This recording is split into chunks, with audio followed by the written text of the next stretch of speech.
จะได้พูดกันถึงเรื่องผีสางตามที่นักศึกษาธรรมทูตน่าจะสนใจและสังวรกันไว้บ้าง ข้อสำคัญที่สุดนั่นมีอยู่ว่าถ้าเราเข้าใจเรื่องนี้ผิดแล้ว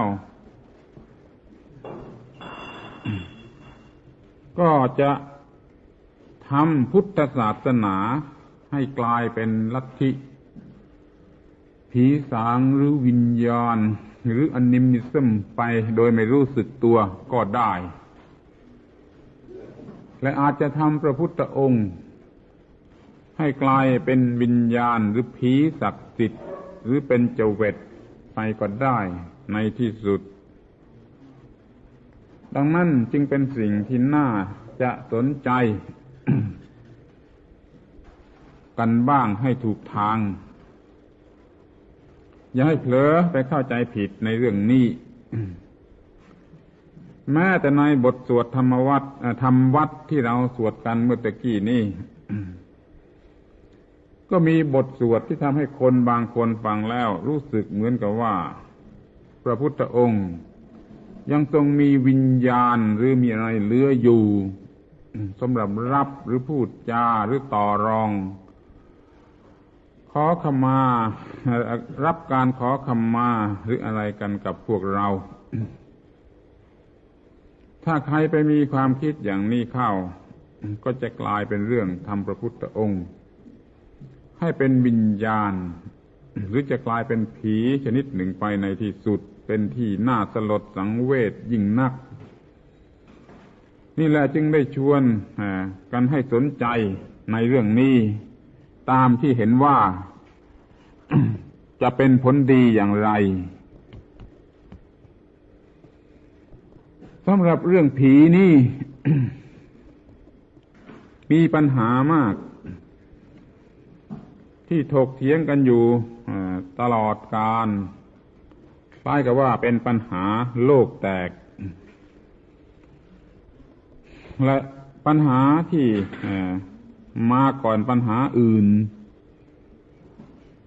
ก็คือปัญหาที่ว่าผีมีหรือไม่มี ถ้าถามอย่างนี้พวกเราธรรมทูตหรือแม้พุทธบริษัททั่วไปก็จะต้องตอบว่ามีอย่างแน่นอนด้วย แต่แล้วมันจะเป็นผีเหมือนกับที่เขานึกคิดกันหรือไม่นั่นมันอีกเรื่องหนึ่งต่างหากแต่ว่าสิ่งที่เรียกว่าผี หรือสิ่งศักดิ์สิทธิ์ในทำนองที่เป็นผีตามที่เขาเข้าใจกันนั่นมีอยู่แน่นอน แต่ว่าตัวจริงของมันจะเป็นอย่างไรในทัศนะของพุทธบริษัทนั้นเป็นอีกเรื่องหนึ่งสำหรับข้อนี้ ผมอยากจะแสดงทัศนะเป็นเพียงทัศนะให้ไปนึกไปคิดไปใคร่ครวญกันดู สิ่งที่เรียกว่าผีนั่นมีจริงแต่ผีนั่นคืออะไรถ้าอยากจะเข้าใจก็ต้องมาคิดกันในข้อนี้ก่อนว่ามันเกิดมาจากอะไรผมเห็นว่าสิ่งที่เรียกว่าผีนี่ เกิดมาจากอำนาจของอวิชชาของคนรวมกันมา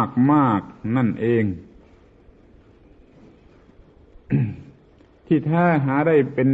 วิญญาณศักดิ์สิทธิ์หรือจิตหรืออะไรเหมือนที่นึกคิดกันไม่ หากแต่เป็นกระแสในทางนามธรรมชนิดหนึ่งที่อวิชชาของมนุษย์จำนวนมากมหึมาได้ช่วยกันสร้างขึ้นในชั้นแรกขอให้มองดูกันก่อนในข้อที่ว่าสิ่งที่เรียกว่าจิตนี่มีกระแสอย่างหนึ่ง มีอำนาจและมีความ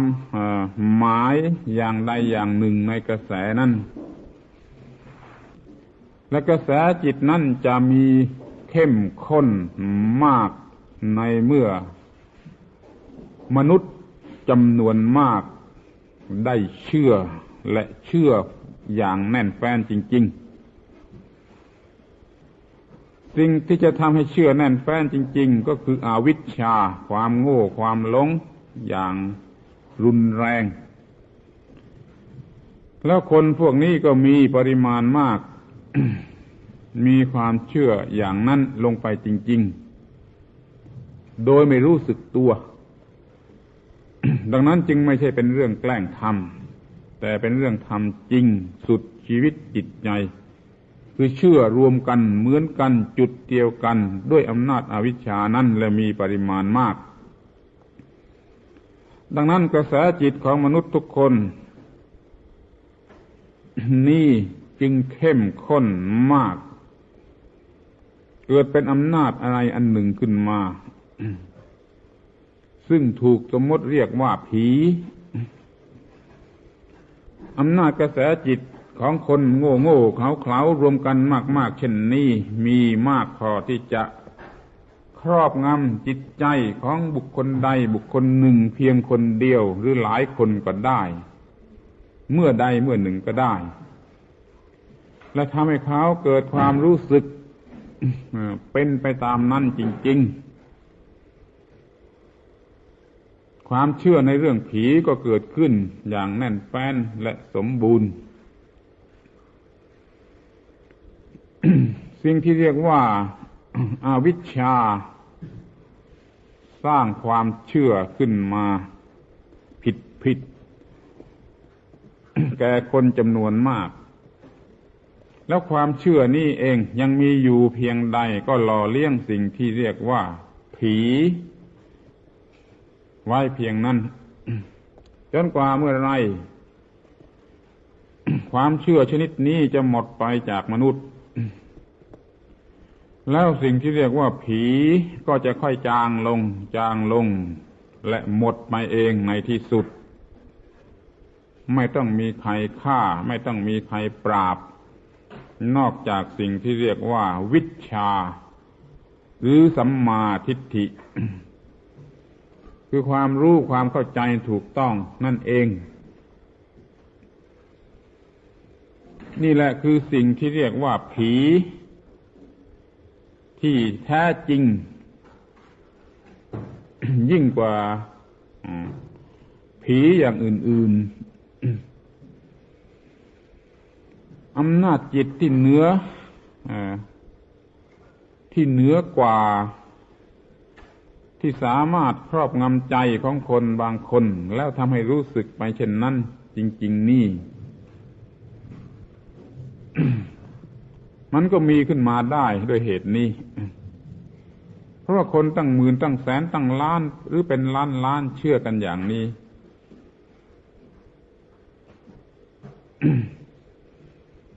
และเป็นเวลานานแน่นแฟ้นเพียงพอสิ่งที่เรียกว่ากระแสจิตชนิดนี้ สิงสถิตอยู่ณที่ใดที่หนึ่งก็ได้แล้วแต่ว่าคนนั้นจะเชื่อกันอย่างไร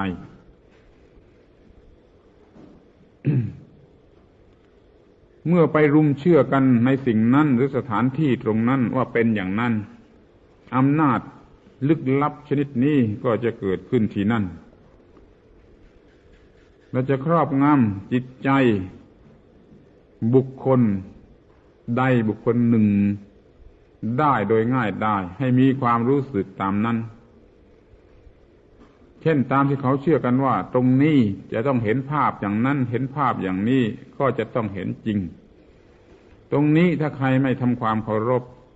จะชักดิ้นชักงอก็จะชักดิ้นชักงอจริง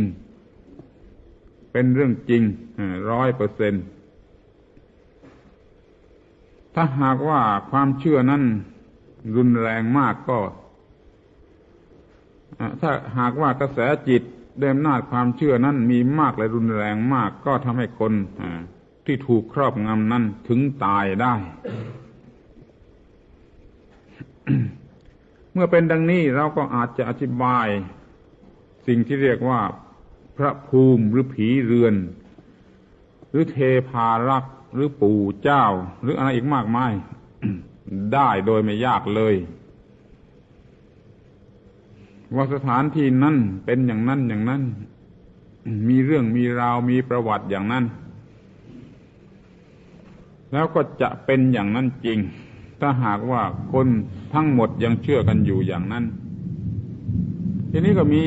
แจกเป็นประเภทผีดีหรือผีดุผีดีก็คือช่วยคนเมตตากรุณาสงสารคนผีดุก็ทำร้ายคนนั่นก็เหมือนกันมันมาจากกระแสจิตที่คนจำนวนมากได้มีความคิดแบ่งแยกกันอยู่เป็นอย่างนั้นนั่นผีดีก็ถูกเรียกว่าเป็นเทวดาเป็นอะไรไปทำนองนั้นผีเลวก็คงเรียกว่าเป็นผีไปตามเดิมแต่เมื่อความคิดนั่นหรือกระแสจิตอันนั้นมีสถานที่จำกัดมีเวลาจำกัดหรือมีอะไรจำกัด นั้นก็มีข้อปลีกย่อยอย่างอื่นแทรกแซงเข้ามาแม้แต่ว่าจอมปลวกสักจอมหนึ่งก็จะกลายเป็นของศักดิ์สิทธิ์ไปได้ถ้าหากว่ามีคนโง่มากเป็นพันหมื่นแสนระดมทุ่มเทความเชื่อโดยอำนาจอวิชชาลงไปในจอมปลวกนั้น สิ่งที่เรียกว่ากระแสจิตนี่เป็นสิ่งที่อธิบายยากแต่ว่ามีอยู่อย่างแน่นอนเราจะอิมเพรสคือสิงอยู่ในที่ใดบุคคลใดก็ได้ด้วยเหตุนี้แหละในหมู่คนโง่เขลาทั้งหลายแม้แต่จอมปลวกก็กลายเป็นของศักดิ์สิทธิ์ขึ้นมาได้โดยเหตุนั้นและเมื่อคนฉลาดขึ้นไม่มีความเชื่อนี่หล่อเลี้ยงไว้จอมปลวกนั้นก็คลายความศักดิ์สิทธิ์ไปเองไม่มีปัญหาอะไรต้นไม้ศักดิ์สิทธิ์หรืออะไรศักดิ์สิทธิ์ก็เป็นอย่างเดียวกันมีผีเกิดขึ้นมาเพราะความโง่ของคนแล้วก็กลับทำอันตรายคนน่าจะพูดว่าสมน้ำหน้าความโง่ของคนก็ทำอันตรายคนโดยไม่มีทางที่จะเป็นอย่างอื่นได้ทีนี้เรามาดูกันต่อไปอีกนิดหน่อยในเรื่องนี้ว่าทำไมผีจึงไม่มีในโลกของสัตว์เดรัจฉานสัตว์เดรัจฉานตัวไหนกลัวผีหรือว่าสัตว์เดรัจฉานตัวไหนถูกผีหลอกบ้างไม่มีทางที่จะค้นพบได้ถ้างั้นสัตว์เดรัจฉานเช่นสุนัขเป็นต้นก็ต้องดีกว่าคนเพราะว่าไม่มีผีที่จะคอยรบกวนแล้วก็ยังจะชนะผีหรือกินซากผีเสียโดยซ้ำไปนี่เป็นที่เห็นได้ว่าในโลกของสัตว์เดรัจฉานนั้นไม่มีผีเพิ่งจะมีในโลกต่อเมื่อมีคนที่ฉลาดกว่าสัตว์เดรัจฉานเพราะฉลาดโง่นั่นเอง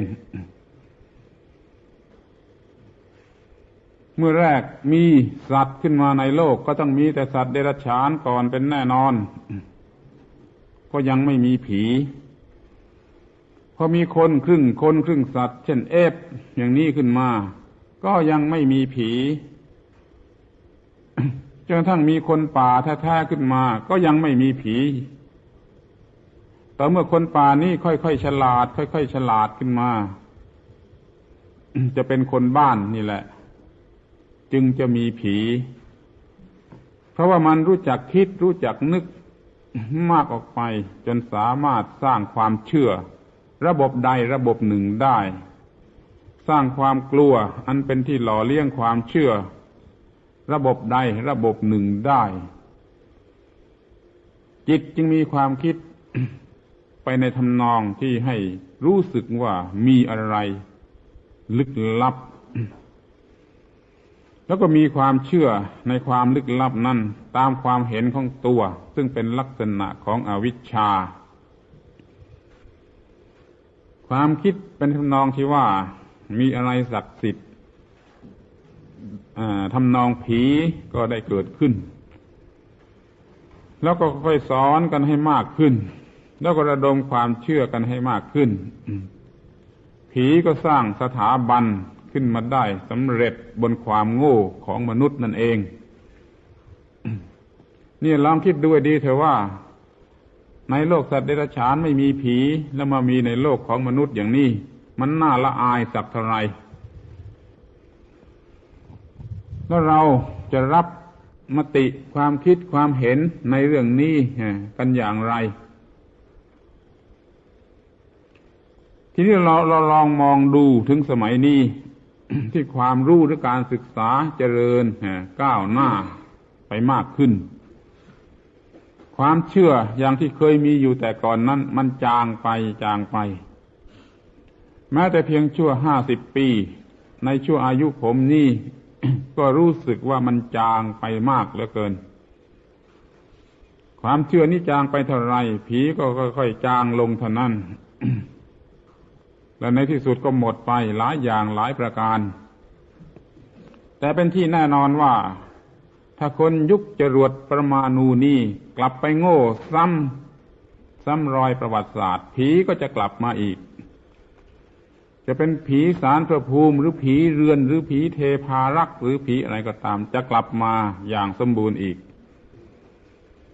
แต่ถ้าการศึกษานำไปในทางที่ไม่ให้มีความเชื่ออย่างนี้ผีก็จะตายไปเองไม่ต้องมีใครฆ่าไม่ต้องมีใครปราบสำหรับพวกเรานักศึกษาธรรมทูต ขอได้โปรดสังวรระวังให้ดีเมื่อจะต้องตอบคำถามเกี่ยวกับเรื่องนี้ไม่ว่าในที่ไหนๆไม่ว่าในเมืองไทยหรือในต่างประเทศขอได้ระมัดระวังข้อแรกที่สุดก็คือว่าอย่าได้ทำพระพุทธเจ้าให้กลายเป็นผีไปเสียแม้ในประเทศไทยนี่ ก็อย่าได้ทำพระแก้วมรกตให้กลายเป็นผีที่ชอบฉันไข่กับปลาร่าไปเสีย เป็นที่น่าสลดสังเวชและน่าละอายอย่างยิ่งสำหรับพุทธบริษัทเราถ้าทำไปในลักษณะเช่นนั้น พระพุทธรูปบางองค์ศักดิ์สิทธิ์ แต่ศักดิ์สิทธิ์เป็นทำนองของผีไม่ใช่ศักดิ์สิทธิ์ไปในทำนองของพระพุทธพระธรรมพระสงฆ์นี่ก็เพราะสาวกของอวิชชาในนามของพุทธบริษัทนั่นได้ทำขึ้นมาแม้แต่เศียรพระพุทธรูป ก็กลายเป็นผีไปได้พระเครื่องรางก็กลายเป็นผีศักดิ์สิทธิ์ไปได้ทั้งที่เป็นรูปพระพุทธรูปเพราะว่าได้ไปทำให้มีความศักดิ์สิทธิ์ในทำนองนั้นขึ้นมาถ้าสมมติว่าคนสัก100 200 300 คนมีความเชื่อจริงว่าพระเครื่องรางองค์นี้มีอานุภาพอย่างนั้นอย่างนี้เท่าแล้วชิ้นวัตถุเล็กๆนั้นก็จะมีกระแสจิตที่โง่เขลาอย่างยิ่งนั้นฝังอยู่จริงๆเหมือนกันแล้วก็จะทำให้ใครคนใดคนหนึ่งเป็นอย่างใดอย่างหนึ่งในทางดีหรือทางร้ายก็ตามได้เช่นนั้นเหมือนกันนี่คือการทำรูปพระพุทธรูปให้กลายเป็นผีชนิดหนึ่งไปแล้วแต่แล้วเขาก็เรียกว่าพระพุทธเจ้าเรียกว่าอานุภาพของพระพุทธเจ้าเรียกว่าพระพุทธคุณ นี่เป็นการขบฏทรยศซึ่งปล้นเอาไปซึ่งหน้าไม่ใช่เรื่องของพุทธบริษัทไม่ใช่เรื่องที่เกี่ยวกับพระพุทธเจ้าแต่ประการใดหวังว่าพวกเรานักศึกษาธรรมทูตจะได้สนใจเป็นพิเศษด้วยอย่าให้ถูกเขาปล้นเอาพระพุทธเจ้าไปซึ่งหน้าและเอาไปทำให้เป็นผีเป็นเทวดาหรืออย่างใดอย่างหนึ่งไปเหมือนที่เห็นกันอยู่และเชื่อกันอยู่อย่างนี้มันเป็นการทำพระพุทธรูปให้กลายเป็นผีหรือเป็นรูปเจวิตไปในที่สุดพระพุทธรูปจะต้องเป็นวัตถุอนุสรณ์แห่งพระพุทธเจ้าแห่งพระพุทธองค์สำหรับส่งกระแสจิตของเราผ่านสิ่งนี้ไปทะลุไปยังพระพุทธเจ้าพระองค์จริงซึ่งยังทรงอยู่โดยพระคุณจะเป็นผีหรือเป็นเทพารักษ์เป็นเจวิตอะไรไปไม่ได้